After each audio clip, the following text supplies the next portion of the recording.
खायच्या पद्धती वेगळ्या. हॅलो नमस्ते.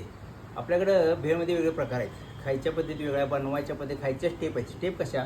पहिल्यांदा पेशवे खायची, मग फरसाण भेळ, मग एवढा मिचर, मग लाईटमध्ये भडंग ही लिस्ट झाली, मग त्या लिस्टकडे जायचं. ती लिस्ट वेगळी आहे. किंवा जी तेव्हा खायचं किंवा तेवढ्यासाठी घ्यायचं.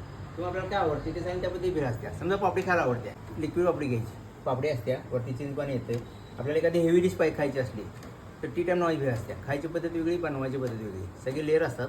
सगळ्यात चिंच पाणी कांद्याचं लेअर असते, ते लेअर मिक्स न करता खायचे असत्या. क्वांटिटी जास्त आहे, दोघात घ्यायला आम्ही सजेस्ट करतोय.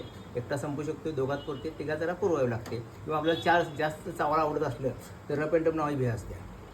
नावाप्रमाणे चावा लागते जास्त. किंवा लहान मुलं काय करतात, नेहमीची पेशवे वेळ खातात तर पूर्ण संपवत नाही, थोडी तिकडे गोड लागल्यामुळे. त्यासाठी चिल्ड्रन भेळ असते, पांढऱ्या चिरमुऱ्याची गोड भेळ.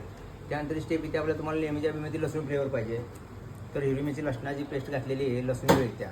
तुम्हाला तिखट पाहिजे तर लसूण नको आहे, त्यासाठी मग शेतकरी कामगार पक्ष शेवटून 4 नंबर त्या डिशला शेतकरी कामगारापासून लाल तिखट लाल भेळ असते. प्रत्येक डिशच्या नावाप्रमाणे तिची वैशिष्ट्य आणि त्या प्रत्येक डिशला एक इतिहास आहे थोडाफार. तो पुढच्या वेळेला आपण त्यावर नंतर बोलायला निवांतमध्ये. किंवा आपल्याला लाईटमध्ये जर खायचं असलं तर मसाला शेंगदाणे उपासाला सुद्धा चालतात. उपास नसला तर कांदा लिंबू घालून घ्यायचं. परत आपल्याकडची ओली भेळ असत्या, तुम्ही घरी जाऊन तयार करू शकता. बाहेरगावी नेता येत्या, विदाउट ती 10 दिवस राहत्या. पण ते घरी गेल्यावर कांदाचे राहायचा. लोकल असलं तर त्याला कांदा पण मिळतो. ओके, धन्यवाद.